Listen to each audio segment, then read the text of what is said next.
Good morning, guys. You're leaving Chargel early in the morning, 4 o'clock. Getting ready to wait for my band to show up and then head into Davao and just sit and be still. I felt like the Lord told me to go back there. Hopefully that was the Lord and not my thoughts, my anxious attachment thoughts. But I felt like I need to just go back there and be still and wait for Him to move. Right now, my Jen, who I don't know is my ex or whatever we are, she's posting thirst traps like she does to regulate herself. The sad girl comments, the don't judge me comments. I don't know who she thinks is judging her, maybe internal conflict there. But I'm just sitting back and observing and then plugging it into ChatGPT, talking to a friend, getting advice as far as, what's really going on, seeing the pattern, seeing the waves so I can understand it and also understand my process better. Been doing that this whole relationship, and that's actually what's kept me so stimulated is learning. But detaching. What I really would like to do through this, and I give the outcome over to God completely, but I really would like to wrap up though, like we could leave on applicable terms and just,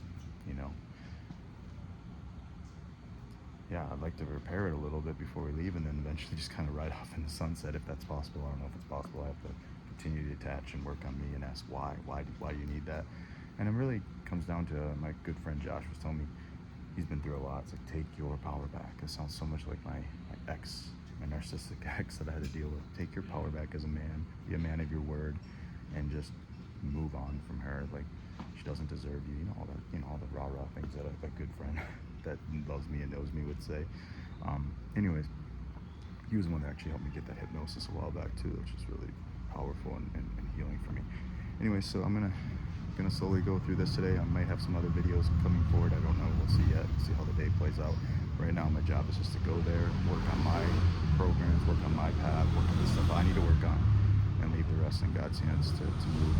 While she deregulates, and she's doing her deregulation, posting thirst traps, looking for validation, and it's a cycle, a loop that she does to cope. And then in a few days, a few hours, whatever, eventually when she comes off that, there's typically a cooling off period where she reaches back out, because I have had no contact with her other than the day her dad passed. I sent one message. That was my last message, saying, hey, my heart really breaks for you.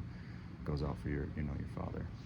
And that was my last message. Never responded to it since I've been blocked on Instagram and TikTok. But that's okay. Still kept the lines open on Facebook. Last night I went out with James and Lalang. Lalang was even saying, she goes, if I posted you on my, she has like thousands of followers. She's like, if I posted you on my wall, you'd have so many Filipinas after you. It's crazy, especially knowing that you were supporting her, everything you do, She's basically saying, hyping me up, like, oh my goodness, like, Jen doesn't even know what she had with you. Like, so, and she even validated a video that I had taken of Jen's friend was inappropriate of her friend to talk to somebody that way, that long. So a lot of validation things, not that I need that, but because in my mind, I know my principles, but I had a nice dinner with them, and they were very supportive and showed a lot of love for me, and I really appreciate it. They even treated me to dinner, so that was very nice. So anyways, that's what I got.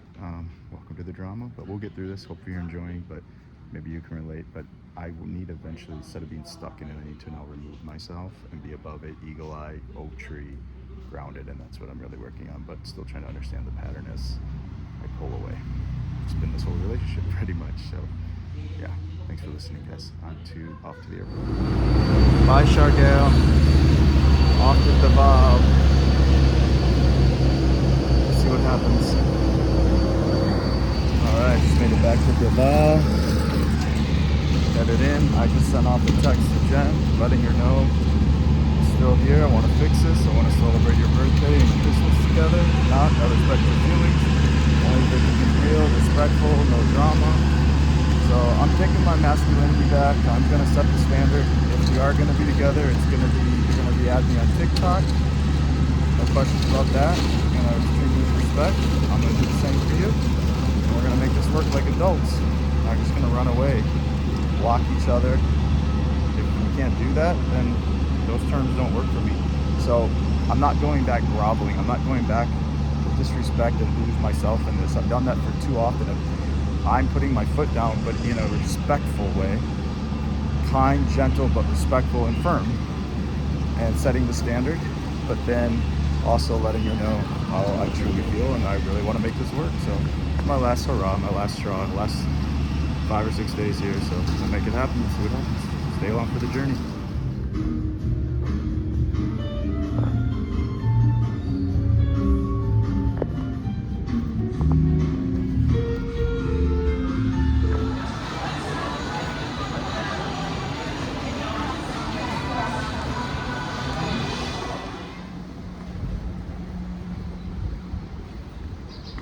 Made it back to Matina Enclaves.